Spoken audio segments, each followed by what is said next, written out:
राम को निष्कासित राजनीति ने किया, लेकिन राम जी को स्थापित लोकनीति ने किया। लोक ने उन्हें स्वीकार किया। हमसे लोग पूछते हैं बजट कैसा आएगा, मैंने कहा कितना भी घटिया है सत्ता पक्ष वाले कहेंगे इससे अच्छा आज तक नहीं बना, और कितना भी अच्छा है विपक्ष वाले कहेंगे इससे घटिया कभी देखा ही नहीं। जिन लोगों ने बजट की एक लाइन नहीं सुनी वो विपक्ष के आदमी के मुंह के हाथ माइक लगा दो जगा के सोए हुए के, भाई साहब विपक्ष बजट आ गया आपको क्या कहना है, यह बजट जन विरोधी है, किसान विरोधी है, भारत के हित में नहीं है, हम इसका विरोध करते हैं। पढ़ा है भैया तूने? नहीं पढ़ा। विपक्ष की क्या जिम्मेदारी है? राम विपक्ष में है, सत्ता में भरत है। राम ना तो अनुबंधित है कि वे लोक का मंगल करेंगे, ना वे बाध्य हैं। विपक्ष में होने का मतलब यह है कि आप केवल विरोध करेंगे, और सत्ता में होने का मतलब यह है कि आप विपक्ष को केवल विरोधी समझेंगे। यह संवैधानिक व्यवस्था मेरे राम की बनाई हुई है, भारत की बनाई हुई है कि आप सब हमारे हैं। विपक्ष में बैठे हुए भी हमारे हैं, सत्ता में बैठे हुए हमारे हैं। सबको मिलके भारत बनाना है, सबको मिलके छत्तीसगढ़ बनाना है, सबको मिलके बस्तर बनाना है। ये राम सिखा रहा है। लोकाभिरामम रणरंग धीरम राजीव नेत्रम, वे लोकाभिराम है, लोक नायक हैं। मैंने नहीं सुना भारतीय राजनीति में लोक नेता शब्द।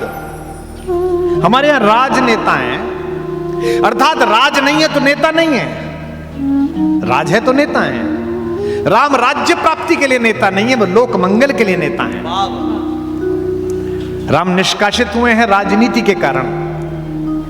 मैं इसलिए नहीं बोल रहा कि आपकी करतल ध्वनि ताली कितनी बजेंगी, मैं इसलिए बोल रहा हूं कि 200 साल बाद जब ये वीडियो सुना जाए तो कोई विद्वान सुने तो उसे लगे कि बस्तर में जब कुमार विश्वास आया तो उस पर सरस्वती कृपालु हुई, उसने बस्तर के माध्यम से कुछ नई बात कही, कुछ नई बात निकली मन से, इसलिए बोल रहा हूं। राम लोक नेता है। राम को निष्कासित राजनीति ने किया है। अगली बात पकड़िएगा, विद्वान लोग बैठे हैं, पढ़े लिखे लोग बैठे हैं, प्रोफेसर्स बैठे हैं, हमारे ब्यूरोक्रेसी के लोग बैठे हैं। राम को निष्कासित राजनीति ने किया, लेकिन राम जी को स्थापित लोकनीति ने किया। लोक ने उन्हें स्वीकार किया। चुनाव होता है, ये दल हार जाता है, ये दल जीत जाता है। विपक्ष के नेताओं से मैं पूछता हूं अब क्या करेंगे 5 साल? कहते कुछ नहीं करेंगे, सरकार जो बोलेगी उसका विरोध करेंगे। बजट आता है, हमसे लोग पूछते हैं बजट कैसा आएगा, मैंने कहा कितना भी घटिया है सत्ता पक्ष वाले कहेंगे इससे अच्छा आज तक नहीं बना, और कितना भी अच्छा है विपक्ष वाले कहेंगे इससे घटिया कभी देखा ही नहीं। जिन लोगों ने बजट की एक लाइन नहीं सुनी वो विपक्ष के आदमी के मुंह के हाथ माइक लगा दो जगा के सोए हुए के, भाई साहब विपक्ष बजट आ गया आपको क्या कहना है, यह बजट जन विरोधी है, किसान विरोधी है, भारत के हित में नहीं है, हम इसका विरोध करते हैं। पढ़ा है भैया तूने? नहीं पढ़ा। विपक्ष की क्या जिम्मेदारी है? राम विपक्ष में है, सत्ता में भरत है। राम ना तो अनुबंधित है कि वे लोक का मंगल करेंगे, ना वे बाध्य हैं। विपक्ष में होने का मतलब यह है कि आप केवल विरोध करेंगे, और सत्ता में होने का मतलब यह है कि आप विपक्ष को केवल विरोधी समझेंगे। यह संवैधानिक व्यवस्था मेरे राम की बनाई हुई है, भारत की बनाई हुई है कि आप सब हमारे हैं। विपक्ष में बैठे हुए भी हमारे हैं, सत्ता में बैठे हुए हमारे हैं। सबको मिलके भारत बनाना है, सबको मिलके छत्तीसगढ़ बनाना है, सबको मिलके बस्तर बनाना है। यह राम सिखा रहा है। तो जो राम को मानते हो, जो बस्तर के राम को मानते हो, वे राम को इस दृष्टि से देखें। राम अनुबंधित नहीं थे कि जाकर ये करते। अयोध्या की सीमाएं जहां समाप्त होती हैं उसके 2 किलोमीटर दूर भी अगर वो कुटिया बना लेते तो भी वनवास पूरा होता। शर्तों में लिखा हुआ है, अयोध्या की सीमा के बाहर रहो, वनवास जाओ। वन में रह रहा हूं भाई साहब? नहीं। चित्रकूट अयोध्या से 3 रात दूर थी। जब घोड़े से चलते थे लोग, बाग रथों से चलते थे, तो 1 रात यहां रुके कुरई गांव में, 1 रात रुके प्रयाग में, और 1 रात बाद पहुंच गए चित्रकूट। राम जी ने कहा नहीं, इससे तो अयोध्या वाले आते रहेंगे मेरे पास लगातार, इसके बाद तो ये ऋषि मुनि आते रहेंगे। तो राम जी ने संकल्प लिया और वे निकले, और आपका सौभाग्य उदित हुआ, बस्तर का सौभाग्य उदित हुआ कि तीनों लोगों का देवता आपके द्वार पर आया, आपके यहां जगह जगह। राम जी ने लोक रुचियों का विलोप नहीं किया, लोक रुचियों को समाहित किया। कोई ऐसी रुचि नहीं है जो आपकी अपनी हो और उन्होंने कहा नहीं ये ठीक नहीं है, हमने ये बना लिया है, हमारी स्थिति हो गई है। दो शब्द चल रहे हैं साहब इस समय। बस्तर क्या है, छत्तीसगढ़ क्या है? बस्तर संस्कृति है। बस्तर के विषय में सभ्यता ना सोचें, सभ्य आप होंगे। माथे पर ये फेटा बांध लेना और इसमें बस्तर के पुष्प लगा लेना, ये संस्कृति है। हो सकता है एयरपोर्ट पर जाते समय आपके मुख्यमंत्री को इस वेशभूषा में देखकर, उप मुख्यमंत्री को वेशभूषा में देखकर कोई आदमी के ये क्या पहन रखा है, वो इसे असभ्यता मान सकता है, लेकिन ये संस्कृति है। पश्चिम ने बड़े षड्यंत्र पूर्वक हमारे दिमाग में एक बेहूदगी भर दी है, एक बदतमीजी भर दी है, सिविलाइजेशन। यानी कि तुम जो करते हो वो सिविल है और जो दूसरा आदमी करता है वो अनसिविल है। मैं कई बार देखता हूं, कहीं जाने के लिए निकला, अपने घर में मैंने कुर्ता धोती पहन ली, तो मेरे कुछ भतीजे भतीजी कहते हैं अरे चाचा प्रॉपर ड्रेस में आ जाइए। प्रॉपर ड्रेस मतलब उनके हिसाब से जो प्रॉपर ड्रेस है, jeans T shirt coat pant. तुम सभ्य हो, हम असभ्य हैं। बस्तर में ढोल मादल के स्वर पर नाचता हुआ मेरा आदिवासी, माथे पर बिंदियों का श्रृंगार किए हुए, वन्य पुष्पों से अपनी वेणी सजाते हुए नाचती हुई मेरी बस्तर की बिटिया दुनिया की किसी भी विश्व सुंदरी से अधिक शालीन और सौंदर्यशाली है। उसका सौंदर्य सांस्कृतिक है, उसकी सुंदरता प्राकृतिक है। ये बाहर से आए लोगों ने हमें सिखाया कि सभ्यता, ये सभ्यता सदैव सत्य नहीं होती, संस्कृति सत्य होती है। और बस्तर के लोगों, आप सौभाग्यशाली हो कि विश्व के इतने उल्टे सीधे प्रपंचों के बाद भी आपके पास हजारों साल की संस्कृति सुरक्षित है। यही आपका साधन है, यही आपका धन है। राजा का प्रतिबिंब है लोग। राम कैसे रहे होंगे, बस्तर में घूम कर आइए। राजा से समाज नहीं बनता, समाज से राजा बनता है। इसलिए राम राज्य की व्याख्या करते हुए गोस्वामी तुलसीदास जी ने यह नहीं बताया कि राम कैसे हैं, यह बताया अयोध्या की प्रजा कैसी है। सब नर करें परस्पर प्रीति, राम प्रेम करते हैं, यह नहीं बताया। प्रजा कैसी है ये बताया। ये हमारे अधिकारी गण बैठे हैं, ये हमारा छोटा भाई मयंक बैठा है, आईजी साहब बैठे हैं। इनसे बस्तर परिभाषित नहीं होगा, ये बस्तर से परिभाषित होंगे। लोक से राजा परिभाषित होता है। और अच्छी बात है कि राजनीतियों का कोलाहल यहां तक नहीं पहुंचा, राजधानियों का कोलाहल यहां तक नहीं पहुंचा। राजधानियां जड़ बन जाती हैं, राजधानियां शाप बन जाती हैं। एक नई बात कह रहा हूं। इसीलिए राम जी ने जब राज्य का विभाजन किया, जब अपने चारों भाइयों के दो दो पुत्रों को सौंपा, तो किसी को भी अयोध्या नहीं सौंपी, क्योंकि अयोध्या राजनीति का गढ़ बन गई थी। राजधानियां मनुष्य की व्यवस्था के लिए बनती है, लेकिन बाद में जड़ बन जाती हैं, शापित हो जाती हैं राजधानियां। लेकिन उसी शाप में से जो वरदान निकाल ले, उस पर भगवती की कृपा है। उत्तर प्रदेश का दुर्भाग्य था, अयोध्या का दुर्भाग्य था कि तीनों लोगों का स्वामी वहां जन्म तो लिया, उसने स्वयं को वहां प्रस्फुटित तो किया, सृजित तो किया। वो खुद ही कहते हैं मैं स्वयं को सृजित करता हूं। यदा यदा हि धर्मस्य ग्लानिर्भवति भारत अभ्युत्थानम अधर्मस्य आत्मानं सृजाम्यहम्। मैं स्वयं को सृजित करूंगा। मैं अभिभूत हूं बस्तर आकर, इसलिए वहीं से वहीं निकल रहा, यही सब निकल रहा है। हम पर शाप पड़ा कि हमने राम का वियोग सहा, लेकिन वह शाप बस्तर का वरदान बन गया। आपको कैकेयी माता के लिए भी तालियां बजानी चाहिए कि उसके कारण राम यहां आ पाए, आपसे मिल पाए, आप तक पहुंच। कई बार शाप भी वरदान बन जाते हैं। श्रवण कुमार को जब तीर लगा तो दशरथ जी को उसने शाप दिया, और पानी लेने के लिए गया था उसका बेटा। दशरथ ने योजना पूर्वक उसकी हत्या नहीं की थी। उसके हाथ में जो घड़ा था उसको उसने पानी में डुबोया, कभी आप नदी में पानी में घड़ा डुबो के देखना, बस्तर के लोगों ने तो ये किया ही होगा। तो उसमें जो आवाज आती है वो ऐसा लगता है जैसे हाथी पानी पी रहा हो। महाराज दशरथ शब्द वेदी बाण चलाते थे, आवाज हो और उसी जगह बाण जाए। महाराज पृथ्वीराज चौहान को भी यह कला उपस्थित थी। दशरथ जी ने संध्या के समय यह सोचकर कि कोई पशु पानी पी रहा है, आखेट करने की कोशिश की, मृगया करने की कोशिश, और उन्होंने तीर चलाया तो श्रवण कुमार को लगा और वो हा पिता हा माता कहकर गिरा। उसने कहा कि मेरी छाती में बहुत पीड़ा हो रही है, आप मुझे सुख देना चाहते हैं तो इस तीर को बाहर निकाल दीजिए। अब दशरथ जी धर्म संकट में थे, तीर बाहर निकालते हैं तो इसका प्राणांत होता है, नहीं निकालते हैं तो ये कष्ट में मरेगा। 2 बार कहा तो उसका तीर निकाला और वो दिवंगत हो गया। उसके शव को लेकर जब उसके माता पिता के पास पहुंचे तो माता पिता तो पानी की प्रतीक्षा कर रहे थे।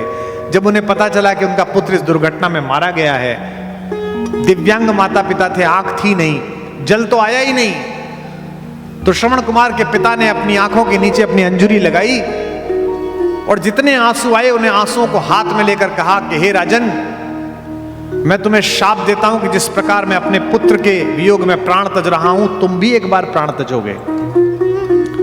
यह शाप किसी को भी क्रोध दिला सकता है, लेकिन दशरथ जी इक्ष्वाकु वंश के हैं, राम के पिता हैं। दशरथ जी ने कहा कि मैंने जो अपराध किया है उसके सम्मुख ये दंड छोटा है, मैं आपकी और क्या सेवा कर सकता हूं, आप मेरे घर चलिए। लेकिन उन दोनों ने आज्ञा दी कि नहीं, हमारी चिता सजाइए, हम दोनों अभी जीवन त्यागेंगे। जब 3 बार आज्ञा दी तब दशरथ जी ने अपने सैनिकों से कहा कि लकड़ियां इकट्ठी कीजिए, और दोनों माता पिता श्रवण कुमार के जब चिता पर आरूढ़ हुए तब पहली बार श्रवण कुमार के पिता को लगा कि मैंने गलत बोल दिया। इस बच्चे का ज्यादा दोष नहीं था। आप जब दुख में होते हैं तो बहुत बुरा बुरा बोलते हैं, बाद में आपको समझ में आता है कि नहीं नहीं, इतना नहीं बोलना चाहिए था, बोल दिया। तो स्वर्ग जाते हुए चिता पर चढ़ने से पहले श्रवण कुमार के पिता ने महाराज दशरथ से कहा कि महाराज, आपका भी दोष नहीं था, मेरा भाग्य ही खराब था कि मेरा बेटा छिन्ना था। आपने तो पशु समझकर तीर चलाया था, मेरे बेटे को लगा मैं इसमें क्या करूं, पर मैं क्रोधित बहुत था। मैंने आपको शाप दिया कि आप भी बेटे के वियोग में प्राण तजें, मुझे इस अपराध के लिए क्षमा कर देना, मैंने इतना कठोर आपको शाप दिया। महाराज दशरथ ने जो बात कही उससे यह हर्ष फैल जाए कि शाप भी वरदान बन सकता है। महाराज ने कहा कि आपको पता नहीं है, आपने शाप के माध्यम से मुझे वरदान दे दिया है। हमारा पूरा वंश चिंतित था कि मेरा पुत्र नहीं है, आपका शाप तो फलित होगा, यानी मेरा पुत्र तो होगा ही, ये तो तय हो ही गया। इसलिए बस्तर के लोगों अगर कुछ छिन जाए, कोई अमंगल हो जाए, कुछ अपयश हो जाए, तो ये मानना कि राम जी ने कुछ तय किया है कि कुछ अच्छा होगा। शाप को वरदान बनाने की कला, बीज प्रहोरन, बीज प्रहरोह जननीम ज्वलनम करोति। रघुवंशम में दशरथ कहते हैं जैसे जले हुए खेत में जो आग लग जाती है ना, खाली खेत में लोग कहते हैं आग लग गई, लेकिन बाद में वही फास्फोरस, छोड़ा हुआ फास्फोरस बीज को जल्दी पैदा होने के लिए प्रेरित करता है। हे ऋषि कुमार के पिता, आपने मुझे शाप देकर मेरे वंश को पुत्र दे दिया है, इसके लिए मैं आपका आभार व्यक्त करता हूं। मरना तो है ही, जाना तो है ही। महाकाल के द्वार पर रात्रि के समय एक भिक्षुक बैठा हुआ था। भगवान शंकर माता अपर्णा पार्वती के अखंड तप के बाद रीझ गए और शंकर जी का विवाह हुआ। नया नया विवाह था, तो जैसे आप नए विवाह के बाद सामान्य मनुष्य भी पत्नी को बताता है कि ये वाला कमरा यहां है, ये वाला मकान हमारा है, गांव में ये जमीन हमारी है, इतनी गाड़ियां हमारी हैं, संभवतः ऐसे ही शायद ऐसा रहा हो। भगवान माता को अपने ज्योतिर्लिंगों के दर्शन कराने के लिए निकले। यह केदारनाथ है, यह मल्लिकार्जुन है, यह ओंकारेश्वर है। रात्रि का पहला प्रहर बीत गया, दूसरा प्रहर प्रारंभ होना था, यानी कि 3 बजे होंगे रात के। भगवान ने कहा यह मेरा प्रिय स्थल महाकाल है, यहां मेरे भक्त मेरी बड़ी पूजा करते हैं। माता पार्वती ने नीचे देखा तो पूरी तरफ सन्नाटा, अंदर गर्भगृह में ज्योति जल रही है, साधक सो चुके हैं, लोग मंगला आरती के लिए जगेंगे इसलिए नींद निकाल रहे हैं कि 4 बजे उठना है, फिर स्नान करके भगवान का जागरण कराना है।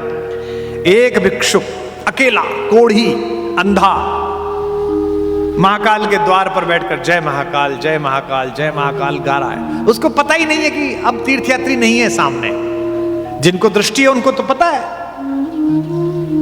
माता पार्वती ने कहा हाय कितना प्रेम करता है आपसे, कोई नहीं है, अकेला आपका नाम ले रहा है, सुनिए इसे वरदान दे दीजिए। भगवान ने कहा इसको क्या वरदान दूंगा, इसके जीवन में है ही क्या, कुष्ठ रोग है, अंधा है, भिखारी है, वंशहीन है, कोई घर में नहीं है, अकेला ही है, इसका एक वरदान से क्या होगा। माता ने कहा कि दे दीजिए, एक वरदान तो दे दीजिए। एक तो इतना अधिक प्रेम दोनों के बीच, जन्म जन्मांतर का प्रेम, एक नया नया विवाह, नए नए विवाह में वैसे भी पुरुष थोड़ा सा, और वे तो देवाधिदेव थे, अवधरता नहीं है। उन्होंने कहा पार्वती तुम जिद कर रही हो, पर चलो कहती हो तो दे देता हूं। दोनों नीचे पहुंचे, आहट सुनी तो वो अंधा कोड़ा भिखारी ज्यादा जोर से बोलने लगा जय महाकाल जय महाकाल। भगवान ने कहा शांत हो जा, मैं ही महाकाल हूं। तो उसने कहा प्रभु आप? बोले हाँ ये हमारी पत्नी है अर्धांगिनी, दूसरे जन्म में आई है, इनका कहना है कि तू मेरा बड़ा प्रेमी है, बड़ा भक्त है, एक वरदान मांग। यहां बैठे हुए लोगों बताओ क्या मांगते हैं? ईश्वर न करे हम आप उस स्थिति में क्या होते? कोई मत कहता कि मेरा कोढ़ ठीक हो जाए, कोई कहता मुझे आंख दे दो, कोई कहता मुझे पैसा दे दो, लेकिन भगवान ही भक्तों को प्रेरणा देते हैं कि वो क्या मांगे। उसने कहा भगवान ज्यादा नहीं चाहिए, एक में ही चल जाएगा। भगवान सोच रहे हैं एक में इसका क्या चलेगा? बोले मांग, सोच ले। बोले सोचना नहीं है, सोच रखा है, सोच ही रखा था कि जिस दिन आप मिलोगे उस दिन मांग लूंगा। पार्वती जी ने कहा एक ही तो मांग रहे थे, तो बोले हाँ बोल। बोले भगवान बस कुछ नहीं चाहिए, मैं अपनी आंखों से अपने बेटे का राज्याभिषेक देख सकूं, बस मुझे इतना दे दीजिए, बस और कुछ नहीं चाहिए। अब देख सकूं मैं, आंखें आ गई। राज्याभिषेक का मतलब कोढ़ी का राज्याभिषेक नहीं हो सकता, कोढ़ दूर हो गया। बेटा अर्थात पत्नी आ गई, और राजा अर्थात संपत्ति भी आ गई। कई बार शाप वरदान बन जाता है। उसको शाप मिला था, उसने वरदान में परिवर्तित कर दिया। बस्तर के लोगों, अयोध्या के राजकुमार को निष्कासित करके माता कैकेयी ने, मंथरा ने जो शाप की भूमिका बनाई थी, वो दंडकारण्य में आके वरदान की भूमिका के रूप में शापित हुई, घोषित हुई, और बस्तर को राम प्राप्त हुआ। हमारे बारे में अक्सर लोग लिख देते हैं ना कि पहले कवि सम्मेलन करते थे, आजकल राम पर बोलते हैं। राम पर बोलना रोजगार नहीं है, राम पर बोलना संस्कार है। धन पाने के, संपत्ति पाने के तो बहुत अवसर थे और बहुत अवसर हैं, सबके पास ही हैं, लेकिन आपके माध्यम से भगवान का गुण स्तवन हो सके, ये कृपा ईश्वर किसी किसी पर बरसाता है। विश्व का दुर्भाग्य आपका सौभाग्य बना। राम जी ने दंडकारण्य आकर एक काम और किया। बस्तर का एक एहसान हम सब पर और है, विश्व भर पर है। जो दुनिया भर के लोग आज इस कार्यक्रम को सुन रहे हो और जो सुनेंगे आने वाले कल में, वो जब भी भारत को प्रणाम करें, भारत की संस्कृति का आभार व्यक्त करें, तो दंडकारण्य का भी करें, बस्तर का भी करें। क्योंकि दंडकारण्य में आने से पहले, बस्तर में आने से पहले, राम जी के यहां प्रवेश करने से पहले वन्य सभ्यता और नगरीय सभ्यता अलग अलग थी। नगर सभ्यता का प्रतीक था और वन्य हिंस पशुओं का प्रतीक था, जंगली पने का प्रतीक था।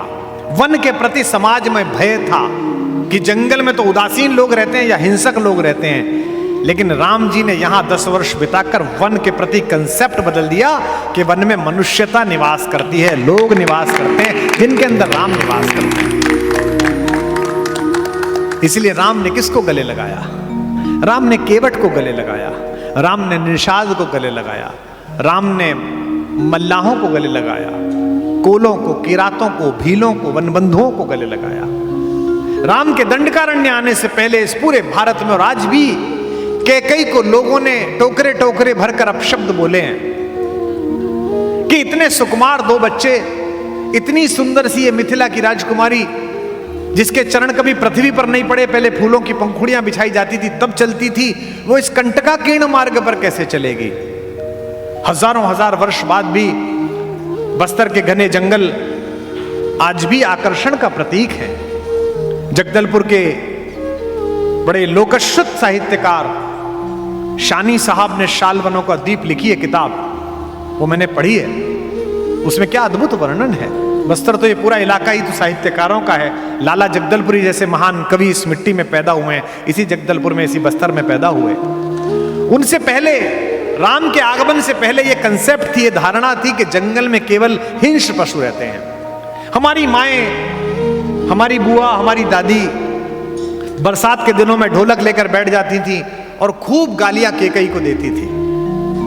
कहती थी तूने कितना बुरा किया, इन बच्चों को जंगल में भेज दिया। लेकिन राम जी जब दंडकारण्य रहकर गए तो पता चला कि कौशल्या छत्तीसगढ़ की राजकुमारी हैं, अयोध्या की महारानी हैं, लेकिन छत्तीसगढ़ के गांव ज्वार की छोटी सी झोपड़ी में भी हो सकता है कौशल्या जी के राज परिवार जैसा वैभव ना हो, लेकिन वही शबरी का भाव है, जंगल के बेरों से भगवान को आकृष्ट कर लेने का, कौशल रखने का भाव इसी जगह पर है। हमारे यहां कैकई को लोग पूछते थे, मेरी मां गाती थी,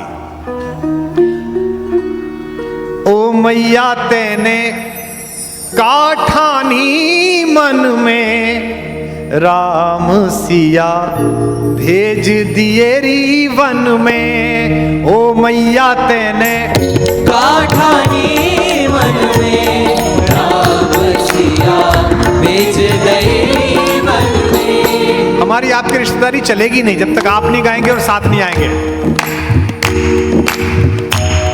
ओ मैया तेने काठानी वन में राम सिया भेज दे वन में। कैकई तेने काठानी वन में राम सिया भेज दे वन में। ओ रानी तेने काठानी वन में राम सिया भेज दे वन में। महल छोड़ वहां नहीं रे मढ़ैया, महल छोड़ वहां नहीं रे मढ़ैया। सिया सुकुमारी संग दो भैया, सिया सुकुमारी संग दो भैया। काहू बिछतर भीजत होंगे, काहू बिछतर भीजत होंगे। तीनों मेहन में राम सिया भेज दे वन में। ओ रानी तेने काठानी वन में राम सिया भेज दे वन में। राम सिया भेज दे वन में। राम सिया भेज दे वन में। बोल सियावर रामचंद्र भगवान की।